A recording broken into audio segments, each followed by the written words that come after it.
Hagar with Michael Anthony, Joe Satriani, and Jason Bonham. Kind of a Van Halen tribute tour. It's called The Best of All Worlds, but they're going to be doing a lot of Van Hagar. They're going to be doing a lot of Satriani. They'll probably throw some Zeppelin in there. Loverboy is opening that up. I was looking at a thing this morning. Sammy Hagar on social media was talking about tickets going on sale for this tour.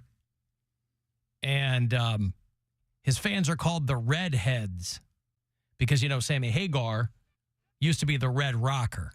When he was a solo act, called himself the Red Rocker because he was always wearing red. His guitars were red. So I guess his fans are called Redheads.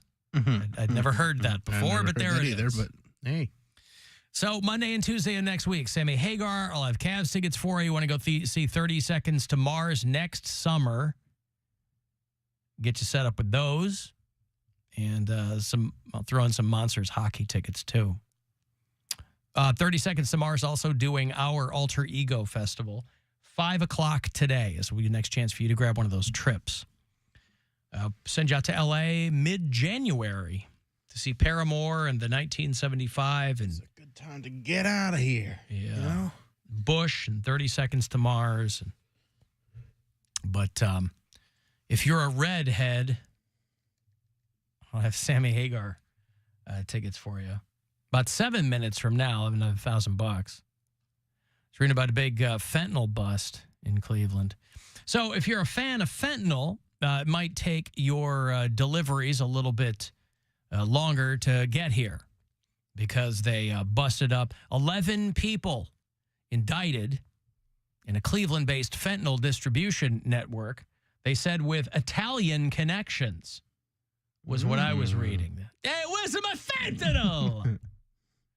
You know, you recall, Bill and I ran a couple of restaurants some years ago called Papa Giuseppe's Checkered Tablecloth Pizzatorium. Of course, I think by now, most fans of this show are familiar with the fact that it was not successful because we thought... We had some wild ideas. We had some wild ideas. We were thinking out of the box. Yeah, we needed a hook. And so we opened 2 locations right next door to each other, and that simply did not work out. But because of that, there were whispers in the local law enforcement community that maybe Papa Giuseppe's was a front for something else. Of course, nothing could be further from the truth. But there's a part of me that is kind of happy we're not in that business anymore because, you know, that's not a rumor that goes away. It would have kept rearing its ugly, ugly head. It's not our purpose. No.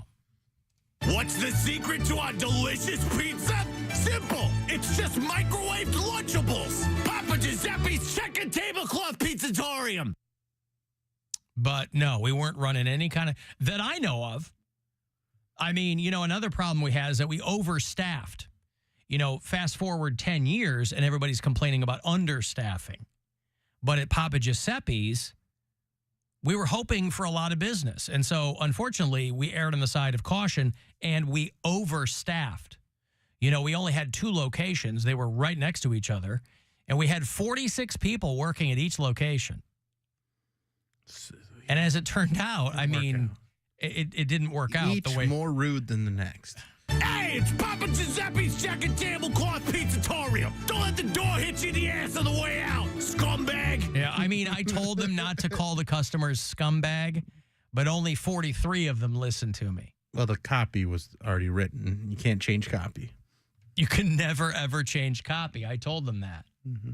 Read it as Yeah, is. we use partially hydrogenated vegetable oil in the crust. You're too fancy for that. Get out of here.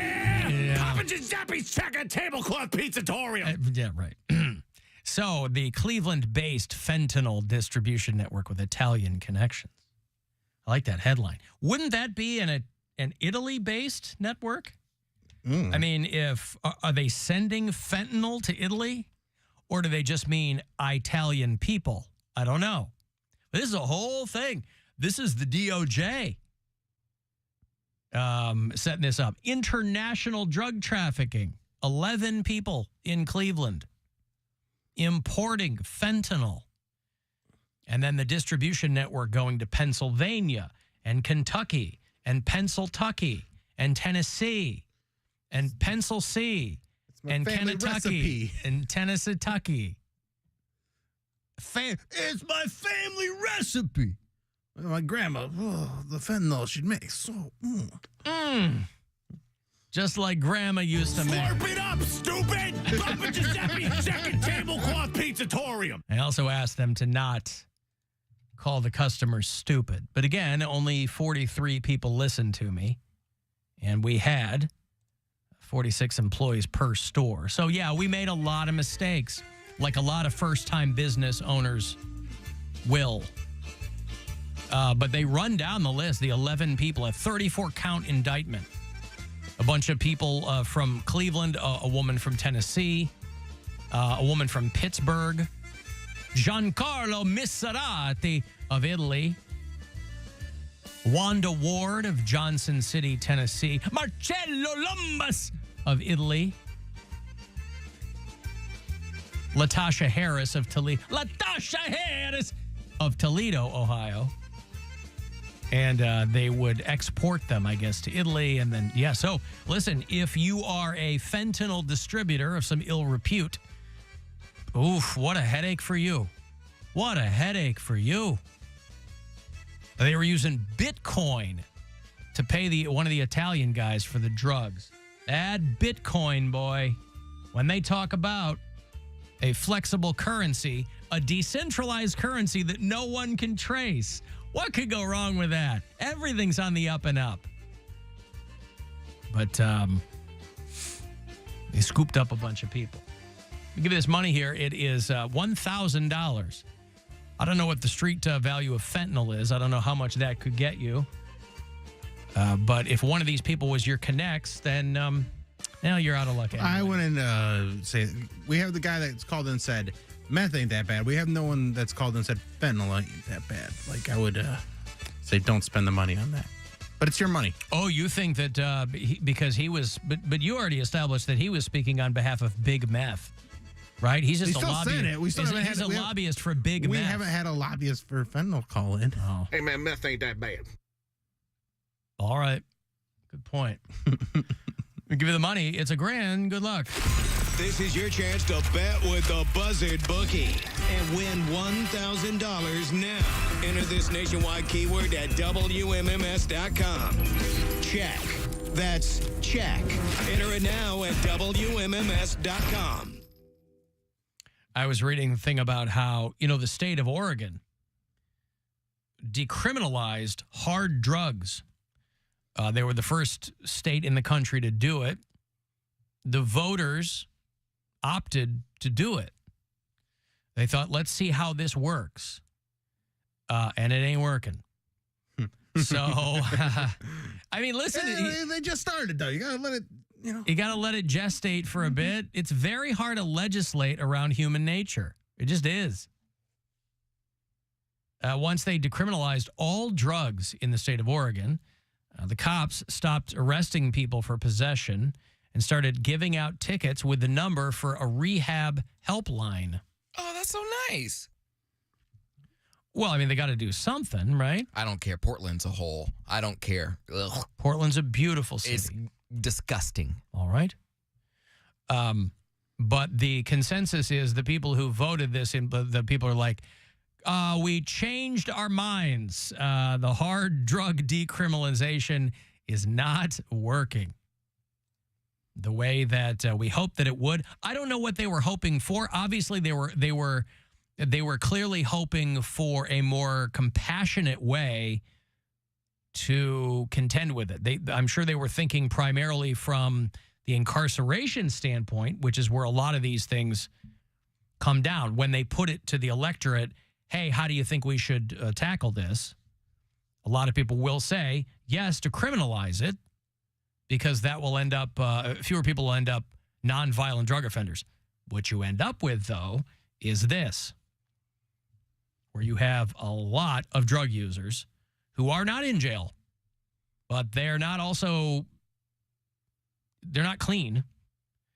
So Oregon has to contend with that now. They're trying to figure that out. We have a lot of bureau chiefs in the great state of Oregon. And again, this is only a few years old. I think they passed this right before COVID, which you want to talk about bad timing, decriminalizing all drugs right before a global pandemic when people are spending a lot of time by themselves, getting very depressed. And, they say, the people who study these things, they say that it didn't cause more overdose deaths, but that it's not whatever effect they thought it would have, it's not having. So they need to figure that out. But a lot of states contend with this. People who complain about San Francisco, or I don't know. I don't know what you do with it. But just because you put it up to the voting public and you say, is this something you think we should do? And then the people who didn't want it, they go, see, there's a lot of told you so.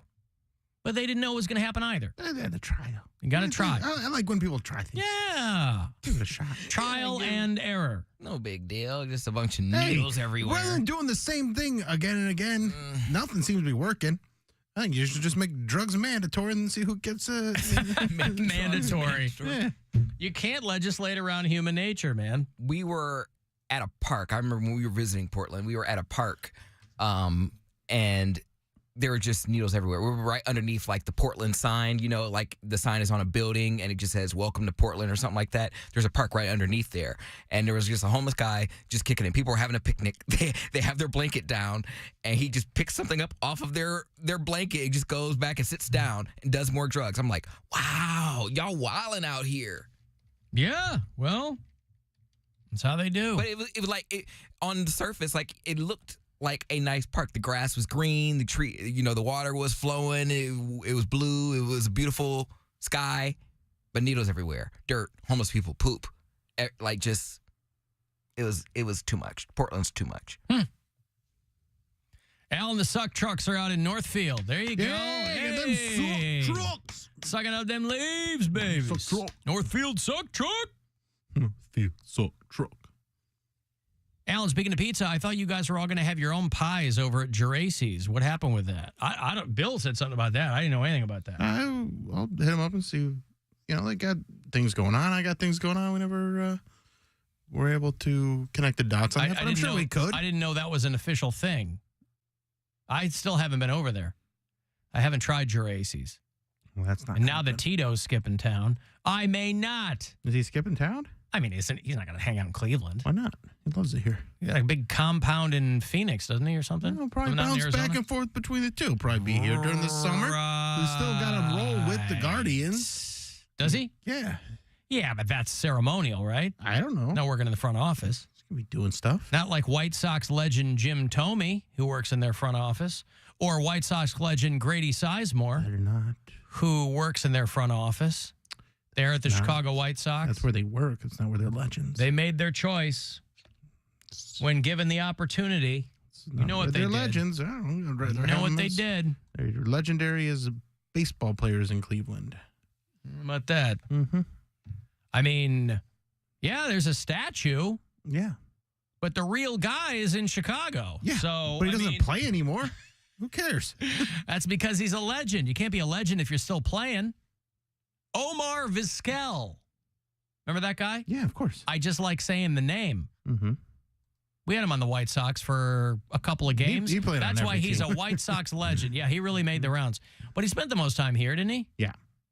Omar Vizquel. I just like saying the name. I know nothing about him, but I love the name. I'll sometimes whisper it to myself when I'm like cleaning around my house. I'll just say, Omar Vizquel. Yeah, why not? You want to hear some Jenna? She's been leaving a lot of messages. She's on a real tear lately. It's time for Sweet Nothings with Jenna from Poland. Kim Kardashian is a retard. This has been Sweet Nothings with Jenna from Poland. Jenna. That seems a little harsh. Hey. But how about Kim Kardashian and GQ, boy? She looks like she just got out of a schwitz. She's wearing a suit, but she looks like a drowned rat kind of. And she's like sucking Cheeto dust off her thumb. She looks hot like that. I mean, she never doesn't look hot. The article is what Kim Kardashian learned from her father. Of course, her father was Robert Kardashian. He was one of OJ's friends and lawyers. And now that Kim is a lawyer, I don't think she's practicing, but she's advocating for people. I don't know if she'll be practicing law, but on the cover of GQ, and she's all kind of slopped up. I've literally never seen her that clothed. You know, she's wearing a man's suit. Usually she's doing either skin tight stuff or revealing stuff, and this is a new direction for her. Hey, good for her. I think her days of show and hole are over. She plays it off better than Bruce did. How so? Nothing. Bruce, I never thought was like, everyone used to think that he was so hot. Even looking back at because he was an athlete. But even looking back at old pictures of him, like on the Wheaties box, he was never attractive. I don't know if he had work done early in his career, but he was not a hot dude. Well, he did later. I mean, in the 70s when he was still an Olympian, he hadn't had work done. I mean, plastic surgery, I don't think was that prevalent. But when he got a little bit older and he was retired, and he was probably pretty vain about it, and he had been on the Wheaties box. But like, it was a big deal. That's when he had some work done. That's why it was such, to me, it wasn't as striking a transition to go to Caitlyn, because he already he had a very smooth, kind of androgynous look to him. He had a very angular face. He'd had work done. So it literally, he must have looked in the mirror and thought, well, I'll start with a wig and we'll go from there. But it probably won't be that far off. It wasn't that striking of a transition. But I will say, to my eyes, his kids, like Brody's a hot piece of ass. Like he looks good. Like all of his kids are good looking kids, but I don't know if he messed himself up, but like I just never saw it in Bruce ever. I guess I didn't look that closely. I mean, when I was a kid, Bruce Jenner was a big deal, boy. Oh, the hair. He was doing commercials and, what about the hair? It was the 70s. I know. It's just so funny. I can't wait till we look back. When I was a kid, it was all the rage to wear the big baggy clothes. Like, where, like. You don't like him in them short shorts? No. Well, it was the Summer Olympics. I mean, it was hot. But I'm saying we would have. Even in Montreal, it was hot up there. We had shirts down to our knees and then pants that could. Well, what does that have to do with being in the Olympics? No, I'm just saying the style, the style, fashion style. Like the basketball players pretty much were wearing, thigh, or I can't say the C. Booty cutters. shorts. I was going to say, okay, yeah, booty shorts. The other one. Yeah. The C cutters. No, he took home the gold medal in 76. The decathlon, right? So you're running, you're pole vaulting, you're shot putting. You're putting shot all over the place. Shot. He shot his shot, and people loved it.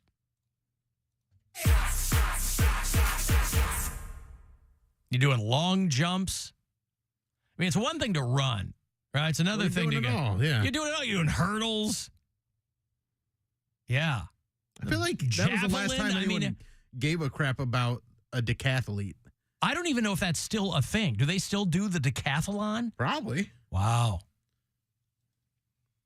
Because his wife at the time was like this blonde with big jugs, and so I don't know if they had kids. Most people only know him and Kris Jenner's kids, but no, they did. They had Christy Jenner. He had kids with her. Yeah, Brody, and I forget the older. Oh, ones. Brody isn't Kris Jenner's kid. No. Okay. No. So Bruce's kids are Brody, Brandon, Bert, and Cassandra. Because his name was Bruce, he had to name all the B. And then Kylie and Kendall were Chris's kids. Yeah. Well, yeah, it was a big deal back then, man. I mean, he set a record. He got like the most points, they score you. And he set a record. And won the gold medal. He didn't have it for long. I mean, the record got broken, I think, like the next Olympics or something. But he kind of set a standard there. How do you do drugs? Would you please start saying take drugs?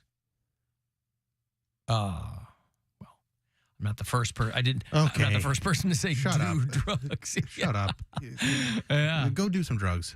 Whoever said that, Yes. relax Chill and do yourself some out. drugs. I'm going to take a break. You go.